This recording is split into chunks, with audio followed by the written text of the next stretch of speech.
ప్రశాంతంగా ఉన్న శ్రీశైలం నియోజకవర్గంలో ఒక హై టెన్షన్ వాతావరణాన్ని యొక్క పచ్చముక్కలు క్రియేట్ చేస్తారంటూ వైఎస్ఆర్సీపీ నాయకులు మండిపడుతున్న పరిస్థితి.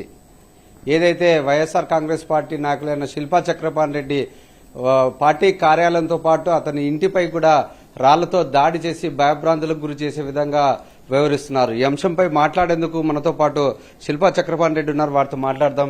ఎట్లా చూడొచ్చు అంటారంటే మొదటి నుండి ఆయన యొక్క తీరు, ఎమ్మెల్యే యొక్క తీరు కావచ్చు, అక్కడ కూటమి ప్రభుత్వం అధికారంలోకి వచ్చిన తర్వాత వారు వ్యవస్థన తీరు కావచ్చు, ఏ విధంగా చూడొచ్చు అంటారు?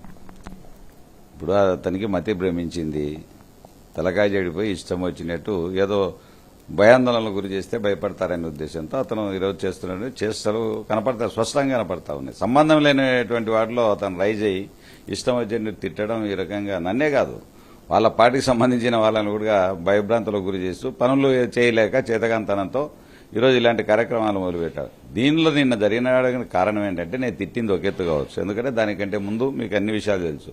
బుడ్డా రాజశేఖర రెడ్డి 2 మార్లు సున్నిపెంటలో, అదేవిధంగా మహానాడు రోజు 2 సార్లు అదే పనిగా నన్ను రకరకాలుగా మాట్లాడము, దూషణలు చేయడం జరిగింది. దానిలో భాగంగా నేను రిప్లై ఇచ్చాను అతనికి.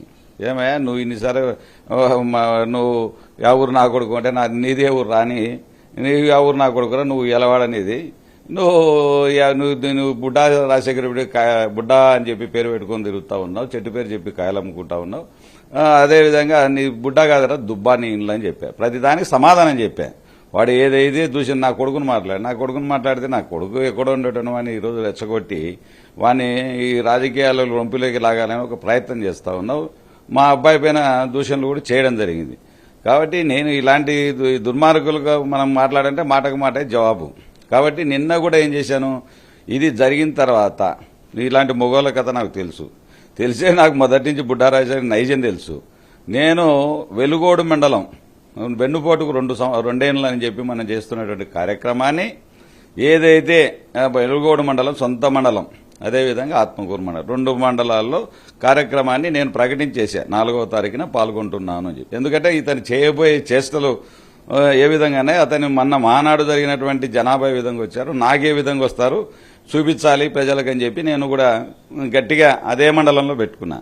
దాన్ని ఎక్కడ పరువు పోతుందో చక్రపాణి రెడ్డి వచ్చి జనాలు అతనికి అట్రాక్ట్ అవుతా ఉన్నారు అని చెప్పి పరువు పోతుందని దీన్ని సాకుగా చేసుకుని ఈ మూకలతో దాడి చేయించడం మనం చూస్తాం. అంటే వారి వైఫల్యాలను ప్రశ్నించినందుకే ఇటువంటి దాడులకు పాల్పడుతున్నారా, లేదంటే మీరు వెన్నుపోటు 2 ఏళ్లు అనే కార్యక్రమం చేపడుతున్నందుకు దాన్ని అడ్డుకునేందుకు ఇటువంటి దాడులకు పాల్పడ్డారంట?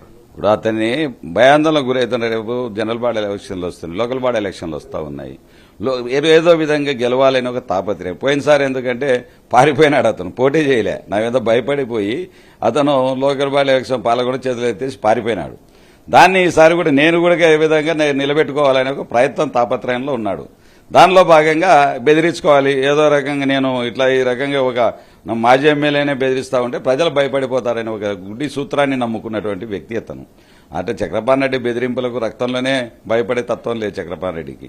కాబట్టి అదే కాకుండా మనం ఈ 2 సంవత్సరాల పాలనలో అతను ఆ పార్టీ చేసింది ఒరిగింది ఏమీ లేదు. నేను ఒక్కటే సూటిగా అడుగుతా ఉన్నా, బుడ్డా రాజశేఖర రెడ్డిని అడుగుతా ఉన్నా, చంద్రబాబు నాయుడు కూడా అడుగుతా ఉన్నా.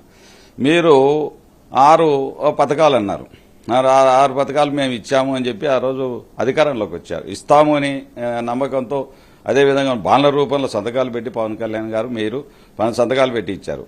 అదేవిధంగా మేనిఫెస్టోలో విడుదల చేశారు. ఈ యొక్క 6 పథకాలు నెరవేర్చినారా అని నేను డైరెక్ట్ క్వశ్చన్, దీనికి ఆన్సర్ రావాలి అంతే, రెండో మాట మాట్లాడకూడదు. ఎవరైనా సరే 50 సంవత్సరాలు పెన్షన్ ఇస్తామన్నారు. 50 సంవత్సరాల పెన్షన్ 2 సంవత్సరాలు పూర్తయింది. ఏమన్నా 50 సంవత్సరాల పెన్షన్ ఇచ్చారా? 4,000 ప్రకారము సంవత్సరానికి 48,000, 2 సంవత్సరాల్లో 96,000. అది ఇచ్చారా?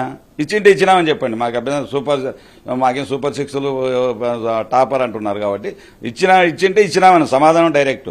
అదేవిధంగా విద్యార్థులకు వాళ్ళకు కూడా 3,000 రూపాయలు ఇస్తామన్నారు. మీరు ఆ 3,000 రూపాయలు ఇచ్చారా విద్యార్థులకు? ఎక్కడే కానీ 3,000 12,36 72,000 2 సంవత్సరాలు ఇచ్చారని అడుగుతా ఉన్నా. అదేవిధంగా ఆడబిడ్డ నిధి 18 సంవత్సరాల నుండి ప్రతి ఆడపిల్లకి ఎంతమంది ఆడపిల్లలు ఉంటే అంతమందికి కూడా మీకు 15, నీకు 15, నీకు 15 అన్నారు. నీకు 15 ప్రకారం 18,000 రూపాయలు అవుతుంది. అది 2 సంవత్సరాలు 36,000 ఇచ్చారు. ఈ మూడింటి గురించి మాట్లాడు. అంతకంటే నీ ప్రభుత్వం విఫలమా సఫలమా దీనికి ప్రజలే నిర్ణయిస్తారు. తర్వాత ఇవి ఇచ్చింటిగినా నేను రాజకీయం మానుకుంటాం కదా, దీంట్లో వద్దు. ఈ రోజే బేషరతుగా నా రాజకీయాన్ని విరమించుకుంటున్నా. ఈ 3 పథకాలు అమలుపరచకుండా సూపర్ సక్సెస్ అంటే అది పాపర్ సక్సెస్, సూపర్ సక్సెస్ కాదు అయినది. పాపర పట్టిన పథకాలు దాన్ని ప్రశ్నిస్తారనే ఈరోజు గొడ్డల పార్టీ అంటే మిమ్మల్ని ఏమైనా వెన్నుపోటు పార్టీ అనాలా కదా మేము. మా వాళ్ళు అనలేక ఊరికన్నారు వెన్నుపోటు పార్టీగా దీన్ని కూడా నామకరణం చేయాలి మేము ఖచ్చితంగా. వెన్నుపోటుతో వచ్చినటువంటి పార్టీ గొడ్డల పార్టీ దాన్ని ఈ ప్రజలను డైవర్షన్ పాలిటిక్స్ లోకి తీసుకెళ్లి ఎప్పుడు ఏ సమస్య అయినా ఒక గట్టి సమస్య ప్రజలు అడుగుతారనే వచ్చిన సందర్భాలలో కూడా ఎప్పటికి ఇదే జీవితాంతం ఇదే. ఎప్పుడు ఇవేనా పాత మీరు అప్పులు చేసిపోయినా నువ్వు అప్పులు చేసినా మళ్ళీ ఆ రోజు అప్పులు చేశాడు జగన్మోహన్ రెడ్డి అంటే నువ్వెందుకు హామీలు ఇచ్చావు, అంత అప్పు ఉంది కాబట్టి నేను ఇవ్వలేదని చెప్పొచ్చు కదా. అలవి కానీ సాధ్యం కాని హామీలు ఇచ్చి ఈరోజు నెరవేర్చలేక ఇవన్నీ. మరి వెన్నుపోటుకి 2 ఏళ్ల కార్యక్రమాన్ని మీరు చేపట్టాలనుకున్నప్పుడు ఈ యొక్క పోలీసులు నోటీసులు ఇచ్చి అడ్డుకోవడాన్ని ఏ విధంగా చూడొచ్చు? వాళ్ళ ప్రభుత్వం నడుస్తా ఉంది, పోలీసు పాలనతో నడుస్తా ఉంది, బెదిరింపులతో నడుస్తా ఉంది. దుర్మార్గమైనటువంటి చర్య. నేను తీసుకునేటువంటి నాకు నోటీసులు ఇచ్చేదేంది? నేనేమైనా ఎక్కడైనా నేను ఎవరిపైన దాడి చేశానా, లేకపోతే ఎవరినైనా బెదిరించానా? అలాంటిది నన్ను ఆపడము అంటే ప్రజల్లోకి వెళ్తే ఏం రిప్లై ఇస్తుందో, ఏమైనా కోపోద్యుక్తులై ఎమ్మెల్యే అంటే మీద పడతారని భయం కలిగినట్టు కనపడతా ఉంది నాకు చూస్తే. నాకు నోటీసులు ఇవ్వడం ఏంటి? నేనేమైనా తప్పు చేశానా, ఎవరికైనా దుర్మార్గంగా ఇది చేశానా? ఎక్కడ జరగలేదు. జరగకపోయినా నా నియోజకవర్గంలో మాత్రమే, నా నియోజకవర్గంలో అని ఎక్కడ కానీ చేయడానికి వీలు లేదు అని చెప్పి అన్ని చోట్ల కూడా పోలీసులు మమ్మల్ని అడ్డుకోవడం దుర్మార్గమైనటువంటి చర్య. దీన్ని తీవ్రంగా ఖండిస్తా ఉన్నాం. అంటే ఇవన్నీ చూస్తున్నారు అంటే మిమ్మల్ని అవసరం చేయడమే కాకుండా చాలా మటుకు అంటే నిన్న మాత్రము వందలాది మంది మీ యొక్క పార్టీ కార్యాలయం మీద మీ ఇంటి మీద దాడికి చేయడం జరిగింది. ఆ తర్వాత మిమ్మల్ని అవసరం చేయడం జరిగింది. అయితే ఆ తర్వాత మీ కార్యక్రమంలో పాల్గొనడానికి వెళ్తుంటే కూడా పోలీసులు అడ్డుకొని మిమ్మల్ని అవసరం చేయడం జరిగింది. ఇవన్నీ చూస్తుంటే మీరు ఏం చెప్పదలుచుకున్నారు?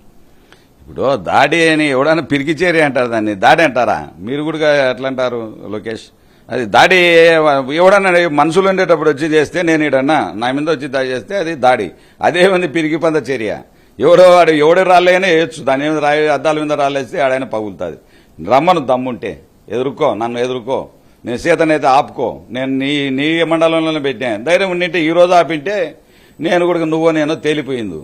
నేను ఎక్కడ పారిపోలేదే, నీ మండలంలోనే ఆత్మకూరు మండలంలోనే దీంట్లో పాల్గొనడానికి పిలుపునిచ్చా. దీనికి అందుకే చేత కాకుండా బయటపడుతుంది. దీన్ని రేపు అడుగుతారు, క్వశ్చన్ చేస్తారు ప్రజలు. 2 ఏళ్లలో ఏం చేశారని ప్రజలకు తెలియజేస్తే మాకు ఇబ్బంది అవుతుందనే భయమే మీలో ఉన్నటువంటిది. మరి మీరు ఏం చెప్తారు? అసలు ఇటువంటివి జరగకూడదు. చేతనైతే ప్రజాస్వామ్యబద్ధంగా ప్రజల చేత మన్ననలు పొంది ఎవరైనా రాజకీయం చేయాలి తప్ప నువ్వు డెవలప్మెంట్ కార్యక్రమం చేస్తే మళ్ళీ నువ్వెందుకు భయపడతా ఉన్నావు? నువ్వు అన్ని కార్యక్రమాలు మీరు డెవలప్ చేసి బ్రహ్మాండమైన అభివృద్ధి చేసినానంటున్నావు కదా. అటవీ అధికారులను కొట్టడం అభివృద్ధి. అదేవిధంగా మాజీ మంత్రివర్యులు ఏరాస్ ప్రతాప్ రెడ్డి గారింటిపై దాడి చేయడం అభివృద్ధి. లేకపోతే చెక్ పోస్టులు ఉన్నటువంటి ఆ పాపం టోల్గేట్ పిల్లలను తీసుకుపోయి ఎత్తుకుపోయి కొట్టడం అభివృద్ధి. లేకపోతే టన్నుకు 200 రూపాయలు ఇసుక వ్యాపారం చేయడం అభివృద్ధి. అదేవిధంగా బియ్యం స్టోర్ బియ్యాన్ని అమ్ముకోవడం అభివృద్ధి. బ్రాందీ షాపులు ప్రతి నెల ₹1,00,000 ఒక్కొక్క షాపుకు వసూలు చేయడం ఇదే అభివృద్ధి. లేకపోతే బెల్ట్ షాపులు, ప్రతి గ్రామంలో బెల్ట్ షాపులు ఎక్కడ చూసినా. రాత్రి వేళలు పాలు నీళ్లు దొరకడం లేదు, కానీ ఈరోజు అర్ధరాత్రి వేళలా ఈరోజు అత్యాచారాలు, మానభంగాలు, మడ్డలు జరుగుతూ ఉన్నాయంటే ఈ యొక్క బెల్ట్ షాపుల వల్లే జరుగుతూ ఉన్నాయి. ఇటువంటివి అభివృద్ధి చేయకుండా ప్రజలు నిలదీస్తారనే భయంలో మీలో స్టార్ట్ అయింది. కాబట్టి ప్రజలు కూడా గమనిస్తాం. 2 ఏళ్లు పూర్తయింది. భయపడే పరిస్థితుల్లో వాళ్ళు ప్రజలు లేరు, మేము లేము. ఇది మనం చూసుకున్నట్లయితే దమ్ము ధైర్యం ఉంటే ఖచ్చితంగా ఈ యొక్క రాజకీయ పరంగా ఎదుర్కోవాలని, ఇటువంటి దాడులకు పాల్పడడం అనేది సరైనది కాదు. ఖచ్చితంగా ప్రజలు ప్రతి ఒక్కటి గమనిస్తున్నారు. ప్రజలకు మేలు చేసే విధంగా ఉంటే తప్ప ప్రజలు మాత్రం రానున్న ఎన్నికల్లో బుద్ధి చెప్తారంటూ వైఎస్ఆర్సీపీ మాజీ ఎమ్మెల్యే శిల్పా చక్రపాణి రెడ్డి చెప్తున్న పరిస్థితి. కెమెరామెన్ శేఖర్తో లోకేష్ సాక్షి టీవీ, నంద్యాల.